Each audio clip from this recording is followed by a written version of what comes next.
ഇനി വരുന്ന കാലത്ത് ടെറർ ആക്ട് ഒരു വാർ ആക്ട് ആയിട്ടാണ് ഇന്ത്യ കാണാൻ പോകുന്നത്. ഒന്ന്.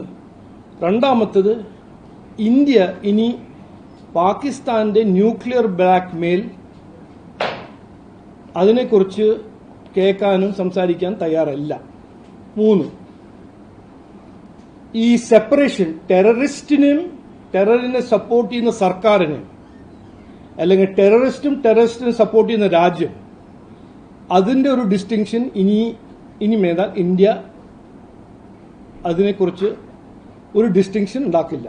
അപ്പോൾ ടെററിസ്റ്റ് ആണോ ടെററിസ്റ്റിനെ സപ്പോർട്ട് ചെയ്യുന്ന രാജ്യമാണോ, രണ്ട് ഓർഗനൈസേഷൻസ്, രണ്ട് ഇൻസ്റ്റിറ്റ്യൂഷൻസിന് ഒരേ സമാനമായിട്ട് ഇന്ത്യന്റെ റെസ്പോൺസ് ഇന്ത്യ മുമ്പോട്ട് വയ്ക്കാം. ഞാൻ പറഞ്ഞ പോലെ ആ ഡോക്ടറിന്റെ ഏറ്റവും പ്രധാനപ്പെട്ട ഒരു പോയിന്റാണ്, an act of terror will be seen as an act of war against India and Indians. ബഹുമാനപ്പെട്ട പ്രധാനമന്ത്രി ഇന്നലെ പറഞ്ഞു, ഭീകരവാദവും ടോക്സും അത് ഒപ്പം നടക്കില്ല. പാകിസ്ഥാന്റെ ഒപ്പം എന്തെങ്കിലും സംസാരിക്കണമെങ്കിൽ അത് ഇന്ത്യ രണ്ട് ടോപ്പിക്സിനെ കുറിച്ച് മാത്രമേ സംസാരിക്കുള്ളൂ. ഒന്ന് ടെറർ, ഒന്ന് POK.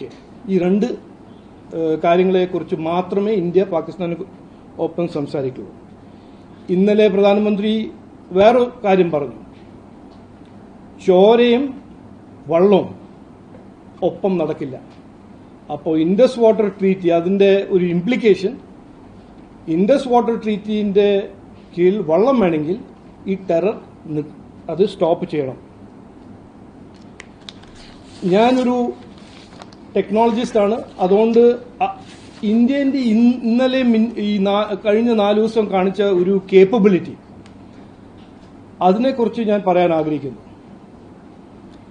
ഇന്ത്യന്റെ defence capabilities, ഇന്ത്യന്റെ security capabilities കഴിഞ്ഞ 10 കൊല്ലം ഒരു ക്വാണ്ടം ജംപ് നടന്നിട്ടുണ്ടെന്ന് ഇന്നലെ ഈ കഴിഞ്ഞ 3 ദിവസത്തിന്റെ ഒഫൻസീവും ഡിഫൻസീവ് കേപ്പബിലിറ്റീസും നമുക്ക് മനസ്സിലാക്കാൻ കഴിയുന്നു.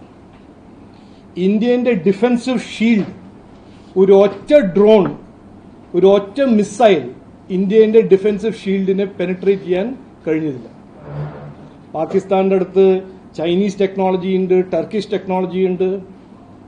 എന്നാലും ഇന്ത്യന്റെ ആ ഡിഫൻസീവ് ഷീൽഡ് മാട്രിക്സ് അതിനെ പെനിട്രേറ്റ് ചെയ്യാൻ പാകിസ്ഥാന് കഴിഞ്ഞില്ല.